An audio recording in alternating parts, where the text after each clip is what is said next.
Good morning guys! So naka-empake na kami yan at inaayos na namin pati yung mga dokumento na kailangan namin. Ito rin yung mga dadamitin namin at yung mga maleta pa. So may mga idadagdag pa kasi dyan. So medyo inaayos na po namin yan. So may maliligo na kami. So ito po yung view pag umaga. Mamimiss po namin to every morning na nandito kay ate. So yan. Ang ganda po ng view. Tapos, yan, nasa ilalim din po yung pool. Pag nag-iisipan namin mag-swimming. At doon po sa area na yon sa Far Park po. Sa likod, parang papunta po doon. Doon po yung hotel po nila mama. Pag naglalakad kami, ganun po kalayo. May-miss namin. So, ito na kami. Naka-bihis na papunta na kami ng airport. So, medyo excited na malungkot. Actually, mixed emotion kasi excited kasi madami din kami mga trabaho po na gagawin. At the same time, malungkot kasi syempre po, uuwi na kami at hindi na po namin makasama si ate. Kasi pasukan na rin po ni Ishi at ni Uno. So, yan. Nila po talaga namin umuwi niyan. So, yan po yung view. So, ngayon lang po namin nakita tong view ng papuntang airport. Kasi nung time po na yun, puro gabi. Gabi po siya. So, hindi po namin nakita yung view ng buong lugar ng Singapore nung time na yun. So, yan po.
So, ito na nga po kami sa airport.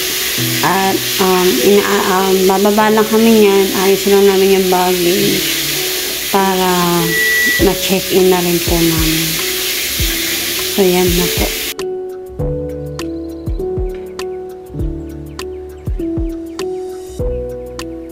Dapat po kasi yan, dadaan pa po kami dapat sa Changi Airport. Yung Terminal 1 ba yung Terminal 2 ng Singapore para makita yung view of Changi. Kaso po, na-late na rin po kami ng gising. Baka po, mali din po kami sa flight. Kaya, hindi na po kami dumayo doon. Diretso na po kami agad dito sa airport. Ayun po yung mami at si Uno. So, papunta na po kami sa check-in baggage. So, after po namin mag-check-in baggage, nakita niyo po si Papa nagsi-CR po yan eh. Tapos kami naman po paakyat po muna para kumain. So, yan na po. Ang ganda po ng airport po ng Singapore. Sobrang linis at sobrang ganda. At nakaiyakan na nga po. Ito na po yung talagang time na nagpaalam na po si mama kay ate. At nandito na po kami sa area po ng boarding area po. So, yan.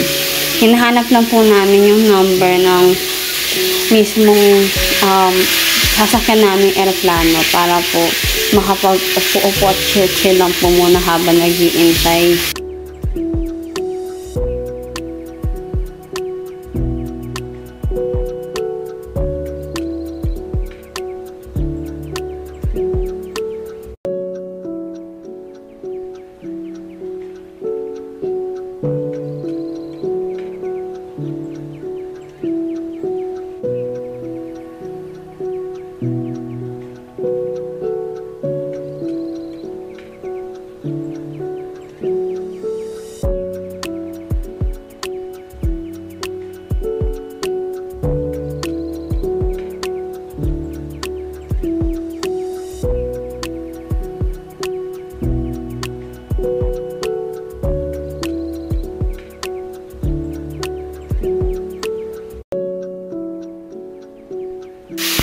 So, ito na nga po, tinawag na po kami para pumasok po sa loob po ng airplane. So, yun lang guys. Bye!